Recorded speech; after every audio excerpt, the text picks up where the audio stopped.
तो मूवी के स्टार्टिंग में हम एक फैमिली को देखते हैं जिसमें हस्बैंड का नाम गैरी लेन, उसके साथ उसकी वाइफ कैरीन और उसकी 2 बेटियां होती हैं। गैरी बेसिकली एक रिटायर्ड CIA ऑफिसर है। गैरी अपने फैमिली को लेकर किसी दूसरे शहर में जा रहे होते हैं कि रास्ते में ही ये सब एक ट्रैफिक में फंस जाते हैं। गैरी अपने गाड़ी से उतरते हैं देखने के लिए कि इतनी ज़्यादा ट्रैफिक जाम क्यों है, और तभी उसी वक्त उस शहर में ज़ॉम्बीज़ का एक बहुत ख़तरनाक अटैक हो जाता है। ये ज़ॉम्बीज़ अपने रास्ते में आने वाले लोगों पर अटैक करने लगते हैं और सबको काट कर गिरा रहे होते हैं। गैरी यहाँ पर एक ख़ास बात नोटिस करते हैं, जब भी कोई ज़ॉम्बी किसी नॉर्मल इंसान को काट रहा है तो वो इंसान 15 ही सेकेंड में खुद भी ज़ॉम्बी बन जाता है और ये ज़ॉम्बी वायरस बहुत ही स्पीड से फैल रहा है। खैर, गैरी किसी तरह अपनी जान बचाकर अपनी फैमिली के साथ वहाँ से भाग जाते हैं। अब ये रास्ते में ही होते हैं, गैरी को उनके एक दोस्त की कॉल आती है। बेसिकली ये दोस्त भी CIA का ही मेंबर होता है। गैरी अपने दोस्त से हेल्प मांगता है ताकि वो खुद को और अपने फैमिली को रेस्क्यू करवा सके। और अब गैरी और उसकी फैमिली बिल्डिंग के पास पहुंच जाते हैं क्योंकि उसी बिल्डिंग के छत पर एक हेलीकॉप्टर को आना है जो कि इनको रेस्क्यू करेगा। जब ये बिल्डिंग के अंदर जा ही रहे होते हैं तो आसपास बहुत से लोग ज़ॉम्बी बन चुके होते हैं और इधर उधर लोगों पर अटैक कर रहे होते हैं, और उन्हीं में से एक ज़ॉम्बी गैरी पर भी अटैक कर देता है। ये ज़ॉम्बी गैरी को काटने वाला ही होता है कि उसी वक्त उसी बिल्डिंग में से रहने वाला एक बच्चा आता है और ज़ॉम्बी को मार देता है। लेकिन मरते मरते ज़ॉम्बी का खून गैरी के मुंह में चला जाता है, जिसकी वजह से गैरी को लगता है कि अब वह भी ज़ॉम्बी बन जाएगा। इसलिए गैरी उस बिल्डिंग के छत पर चला जाता है और ख़ुद को मारने की कोशिश करता है, यानी कि वो सुसाइड करना चाहता है क्योंकि वो नहीं चाहता था कि वो भी एक ज़ॉम्बी बने और उसकी वजह से उसकी फैमिली या किसी और को हार्म पहुँचे। लेकिन अब 15 सेकंड से ज़्यादा वक्त बीत चुका है और गैरी अब भी ज़ॉम्बी नहीं बना है, तो इसको आइडिया लग जाता है कि लिक्विड या ब्लड मुंह में जाने से कोई भी ज़ॉम्बी नहीं बनेगा। तब जाके गैरी थोड़ा रिलैक्स होता है।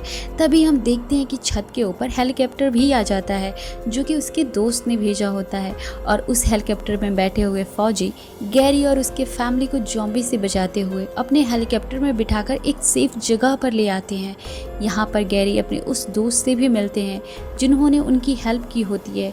यहाँ पर इनके दोस्त बताते हैं कि ये वायरस लगभग हर जगह फैल चुका है, पूरे दुनिया भर में सारे देश इसको रोकने की कोशिश कर रहे हैं, लेकिन ये वायरस रुकने का नाम ही नहीं ले रहा है। लोगों को खाने पीने की शॉर्टेजेस हो रही है, सारे कंट्री के ट्रांसपोर्टेशन भी डैमेज हो चुके हैं, रेलवे, एयरपोर्ट्स और रोड्स भी बंद हो गए हैं। इनके दोस्त ये बताते हैं कि तुमको डॉक्टर फैसबैक से मिलना होगा जो कि ज़ॉम्बी वायरस पे कई वर्षों से रिसर्च कर रहे हैं, और हमें यकीन है कि इनके पास कोई ना कोई जानकारी है। और यह भी बताया जाता है कि ये वायरस इनिशियली कोरिया में फैलाया गया था और इससे रिलेटेड एक ईमेल भी आया था। इसके बाद हमने कांटेक्ट करने की कोशिश की लेकिन हमें कोई जवाब नहीं आया, और अगर हमें ये पता चल जाए कि ये वायरस स्टार्ट कैसे हुआ था, इसकी शुरुआत कैसे हुई थी, तो शायद हम इस वायरस को रोक सके, इसकी कोई वैक्सीन बना सके, और इसका पता लगाने के लिए हम डॉक्टर फैसबैक को तुम्हारे साथ भेजने वाले हैं। अब गैरी डॉक्टर और अपने टीम के साथ साउथ कोरिया जाने के लिए रेडी हो जाते हैं। जैसे ही वे साउथ कोरिया पहुंचते हैं, वहां के इन्फेक्टेड ज़ॉम्बी उन पर हमला कर देते हैं। ये ज़ॉम्बी से काफ़ी लड़ाई करते हैं और बहुत ज़ॉम्बी को मारते भी है, लेकिन डॉक्टर फैसबैक जो हमेशा से लैब में ही रहे थे, वो ये सब देखकर काफ़ी ज़्यादा डर जाते हैं और डर के मारे वो फ़ौरन प्लेन की तरफ भागने लगते हैं। लेकिन इनका पैर गलती से फिसल जाता है और एक्सीडेंटली वहाँ पर एक गन से फायर भी हो जाता है जो कि सीधे बुलेट डॉक्टर को लग जाती है और उनकी ऑन द स्पॉट डेथ हो जाती है। अब डॉक्टर तो मर चुके हैं, लेकिन गैरी अपनी टीम के साथ एक हेल्प सेंटर में पहुंचते हैं। एक्चुअली ये वही जगह होता है जहां से वायरस फैला होता है। यहाँ पर एक ऑफिसर बताते हैं कि ये जो डेड बॉडी देख रहे हो, ये ज़ॉम्बीज़ वायरस का पहला विक्टिम था। गैरी उस ऑफिसर से पूछते हैं कि इस आदमी को किस चीज़ ने काटा था जिसकी वजह से ये पहली बार ज़ॉम्बी बना, लेकिन इस वायरस के बारे में उस ऑफिसर को ज़्यादा इन्फॉर्मेशन नहीं था। अब यहाँ पर सारे लोग जा ही रहे होते हैं कि उस जेल में का एक कैदी सबका अटेंशन अपनी तरफ करता है। वो इन सभी होने वाले इंसिडेंट के बारे में कुछ बातें बताता है, जैसे कि इजराइल अपने देश के चारों तरफ एक बहुत बड़ी दीवार खड़ी कर रहा है क्योंकि इजराइल को पहले से जानता था कि ये अटैक होने वाला है। उसे इसके बारे में खबर पहले से ही था। इन सब के पीछे इजराइल का इन्वॉल्वमेंट हो सकता है। और अगर तुम्हें और भी जवाब चाहिए तो इजराइल के शहर जेरूसलम में जाकर एक आदमी से मिलो, वो तुम्हारी सारे कन्फ्यूजन को क्लियर कर देगा। अब गैरी जेरूसलम पहुंच जाते हैं और उस आदमी से मिलते हैं, लेकिन वो आदमी गैरी को कोई क्लियर आंसर नहीं देता है और उनकी बातें हो ही रही होती है तो दूसरी तरफ वहाँ के लोकल लोग अपना फेस्टिवल एंजॉय कर रहे होते हैं, जिसमें वो गाना गा रहे होते हैं, शोर शराबा कर रहे होते हैं। गैरी उन्हें रोकने की बहुत कोशिश कर रहा होता है क्योंकि वो जानता था कि जहाँ पे शोर होता है उधर ज़ॉम्बीज़ अट्रैक्ट होते हैं, उसी तरफ आने लग जाते हैं। वहाँ बहुत ज़्यादा लोग होते हैं जिसकी वजह से उनकी बातों का कोई इम्पोर्टेंस नहीं देता है। उसी वक्त बहुत से ज़ॉम्बी उस दीवार की तरफ बढ़ने लग जाते हैं और तेज़ी से जैसे तैसे करके दीवार फांगने लगते हैं। अभी तक तो इजराइल उस दीवार की वजह से सेफ था, लेकिन अब ज़ॉम्बीज़ उस दीवार के अंदर आ जाते हैं और लोगों पे अटैक करना शुरू कर देते हैं। और अब सभी लोग उस ज़ॉम्बी के काटने से खुद भी ज़ॉम्बी बन रहे होते हैं।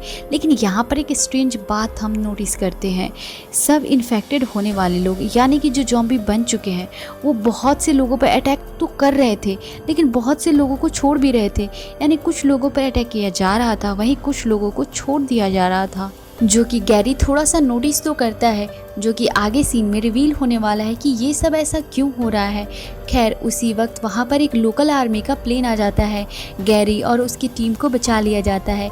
गैरी प्लेन में तो आकर बैठ चुका होता है, लेकिन उसे अभी भी खतरा महसूस हो रहा है और वो गौर करता है, जाकर देखता है तो पीछे वाले प्लेन के हिस्से में वायरस फैल रहा है, यानी कि कुछ इन्फेक्टेड लोग अभी भी प्लेन में आ गए हैं। वो एक दूसरे को आपस में काट रहे हैं और यहाँ भी तेज़ी से फैल रहा है ये वायरस।